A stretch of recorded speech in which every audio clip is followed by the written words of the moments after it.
My role with the 2016 Olympics was primarily with the sport of swimming. I've been working on the high performance network of USA Swimming since 2003. And USA Swimming finds professionals in the country in nutrition, in orthopedics, in sports psychology, who can provide, in athletic training, who could provide services to members of the national team. Mm-hmm. So they interview people and then they get people who they think would be a really good fit to work with the team. So primarily working with USA Swimming. I did not go to the Olympics. They have a sports psychologist at the USOC who was at the Olympic Games already. Credentialing tends to be an issue, getting extra credentials. Tracy Statler was really lucky to get her credential with USA Track and Field.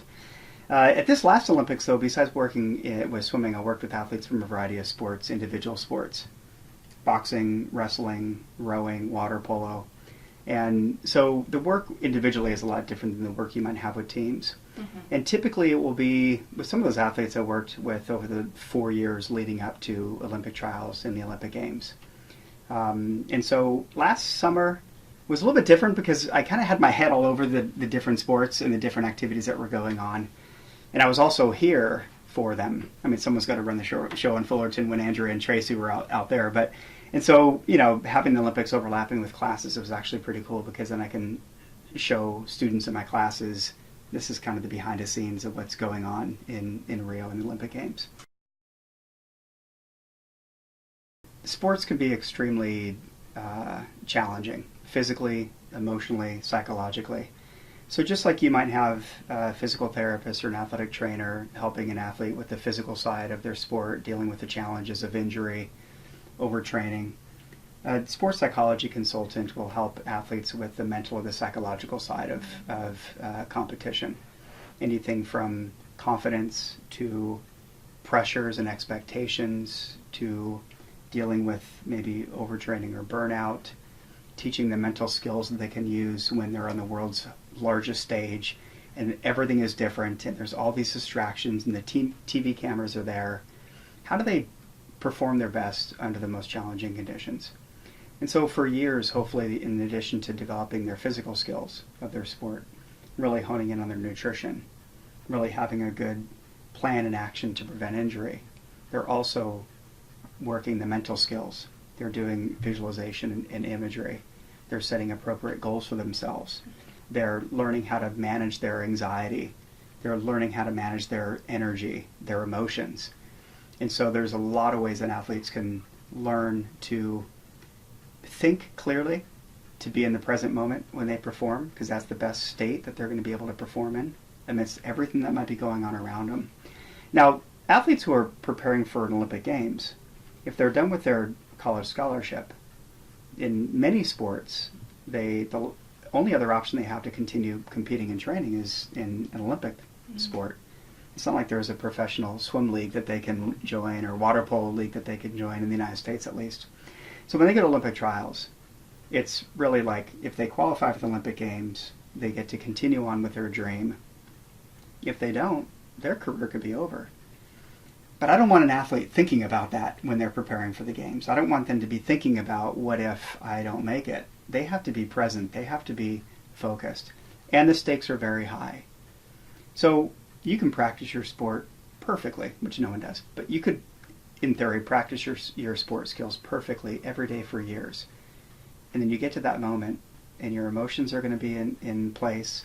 A lot of people around you, the expectations, friends, family, fans, and all those physical skills are for naught unless they're in a clear mindset and they are prepared for that moment. I always tell my students, like I try to relate this stuff to life outside of sport. I ask my students, think about your favorite class you've ever taken at any level of education. Think about the least favorite class you've ever taken at any level of education.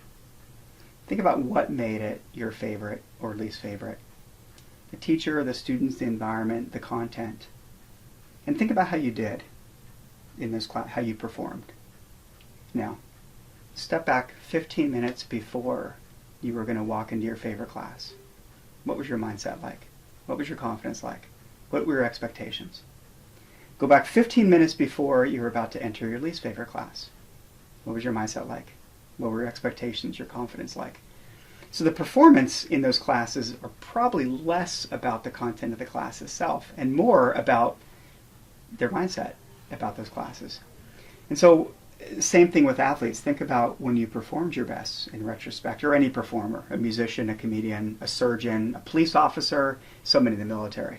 When you perform your best, go back. How did you approach that competition or that performance? When you've underperformed, or performed your worst, go back. And they're going to start linking these things. Sleep patterns, their routines, how they managed what was going on in their life. And now just the reflection. When am I at my best? It doesn't happen accidentally. It doesn't happen in a vacuum. You got to go back and start piecemealing. What were your motivation? What was your motivation for it? What was your mindset for it? And all these things I think are right there in front of a performer, but no one's really asked them to connect those dots before. So that's something I think that our students need to recognize, that even if you're not going to be in these high-level environments, this stuff has a massive impact when you're sitting in traffic. Prevent yourself from getting really tight and tense, and then your mind starts spinning. And how do you regain control in that environment? You go to a job interview. The same exact skills I know that free throw performer is going to be using at the end of a game is something that you should be using in these interview situations or environments. So our students, I think, benefit a lot from learning the mental skills that they can apply to any other aspects of their lives. I believe that helping an athlete with the mental side makes a difference when they perform, primarily because we think about possible situations that might arise and we prepare for those situations ahead of time. Sometimes an athlete just kind of shows up at Olympic trials or shows up at the Olympic Games. And then they let the energy, the environment dictate what they're thinking, their focus, their energy level. But that's a really dangerous game to play. What I want an athlete to do is to go into that environment prepared for what it's going to feel like, prepared for the distractions ahead of time, have a plan for what they're going to be thinking, how they're going to be thinking it. And I think that makes a big difference for them, because then they don't waste all that energy when they first get there and now are reeling and have to try to figure out how to get back on track. Let's get there in the right mindset. Let's recognize early when we're starting to get distracted, we're starting to get anxious, we're starting to feel the pressure. Because then if you can intervene and come back minor, then you don't get to the point where you feel like you're really out of control. I think one recent example of where this stuff has really helped, I work with, I don't know if you've ever heard of CrossFit. CrossFit is a really popular competitive fitness competition, the CrossFit Games. So I'm working with an athlete. CrossFit Games athletes can make a lot of money depending on how they perform at the games. I'm working with an athlete, and beforehand we're talking about what are the expectations that you're going to feel from your family, from your parents, from your coach, from your trainers. This is the same thing at the Olympic Games. So let's help prepare other people in your environment how they should act when you're going to the CrossFit Games, how they should act when you're going to the Olympic Games.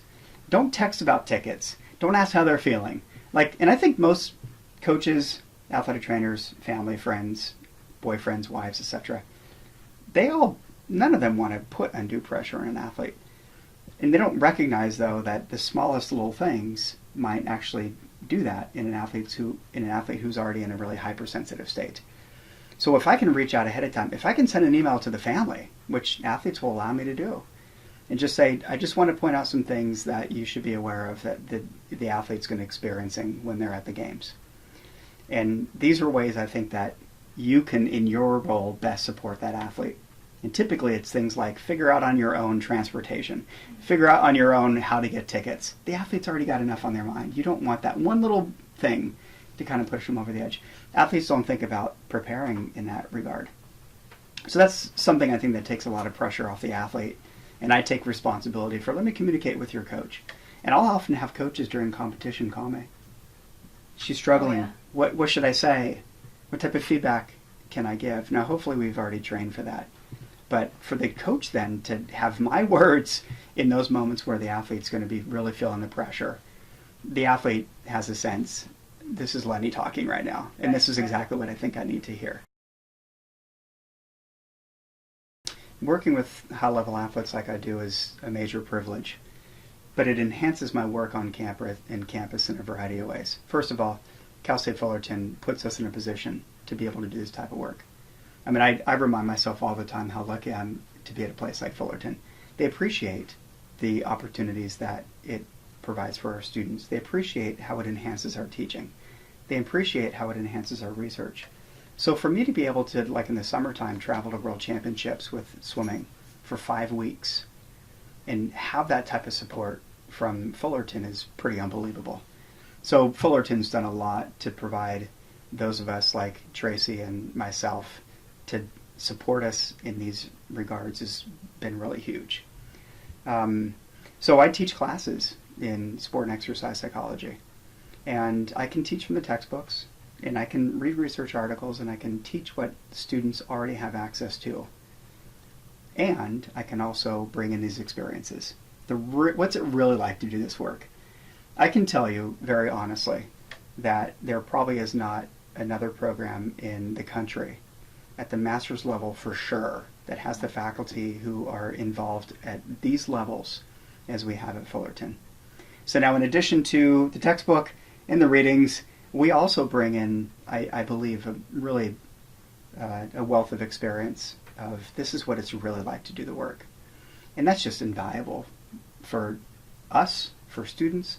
It keeps me on point with staying at the top of my game in terms of knowledge. And so I think, you could teach cognitively, and you can know the material from a cognitive perspective. Every professor knows the material from a cognitive perspective. But when you're academia, sometimes you can be disconnected from the actual work of this in the real world. And I believe that these experiences provide us with opportunities to really get a sense of what it's like, what works, what theories work best, what theories fall short. And as we're teaching the theories then, I always tell my students the theory is worthless unless it has real-world implications. And so that provides us those ways of analyzing this stuff. Working in these environments benefits students because besides hearing the stories, our students are actually having a lot of opportunities to shadow us in person when we work with teams, particularly if they're local. So I was working with a team from our campus in our lab yesterday, and we were doing a biofeedback session. And student athletes were rotating through different biofeedback stations. And I had several students who were sitting kind of fly on the walls watching it, and I have a student who's shadowing me working with the team who gets to see firsthand what it's like to be able to do this stuff. When we bring teams into that lab to meet with them and to do stuff, our students are present to be able to see the work get done. There are times, particularly at this local competitions, where I'll get my students tickets. I've had students from our program in the stands at national championship games, watching teams I'm working with, taking notes, making observations, meeting with me in my office. Let's follow up. What did you see? What did you pick up on? If you were in my shoes, what would you have intervened with? And so now they're there. And I think our students probably really do appreciate it. I don't know if they know in the moment just how much they're exposed to here. But it's really made a difference in the quality of students we have at Fullerton. I estimate that probably 50% of our students at the master's level come from out of state. We try to retain our students, or certainly our best students from Cal State Fullerton, to continue on in our master's program here because they know what they have here. But we're also getting an awful lot of students from all over the country really wanting to come to Fullerton because of these experiences. To give you an example of that, the IMG Academy in Bradenton, Florida, massive sports science facility, really well funded. They had internship applications for this past summer, 2017, for students. I don't know how many of the applications they got. I imagine it was maybe in the hundreds. They accepted 7 students. 2 of those came from Cal State Fullerton last summer. So now our students are doing internships. They're getting all this experience.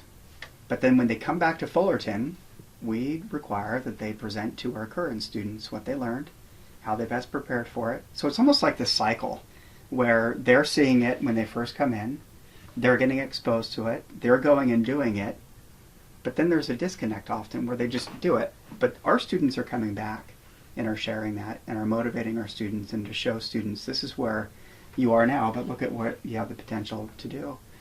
And so those things, and then we learn. ING Academy has great equipment in the labs. We're starting a lab here. Let's see what they're using. Let's see if there's any way that we might be able to incorporate that and have that available to our students and to student athletes on this campus as well. My early involvement with Olympic teams started with USA Swimming back in 2003, being part of a network of professionals from these different areas of sports medicine that can provide services to athletes locally. So Southern California is one of the meccas in the country for swimming. We've got 3 or 4 clubs in this area from which we put a number of members on the Olympic team each Olympics. So I'm local. I can have access to them. They come to my office here. I go and I work with teams and coaches locally. And it just was a really good match. I have a swimming background. I swam in college. I know people at USA Swimming. I'm in Southern California. A lot of these athletes are here. It's almost a match made in heaven for me, for sure. Then over time, you start, word gets out and word of mouth. I don't have a website. I don't have anything. The only thing that they're going to find on me online is my bio for Cal State Fullerton. But over time, you work with one athlete, and then that athlete benefits, and then someone says, who are you working with? And then that turns into another athlete from a different sport, and next thing you know, opportunities just fall in your lap, which is awesome to be in that position. Once again, having my academic position here, I think gives them credibility.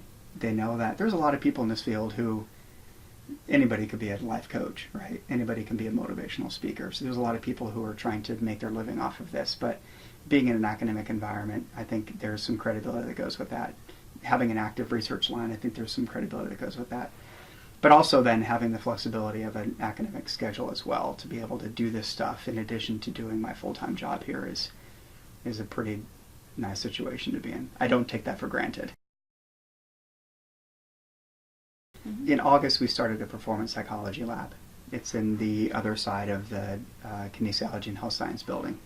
It's a space right now that is still in progress. We anticipate that we're going to be doing a lot of research in that lab.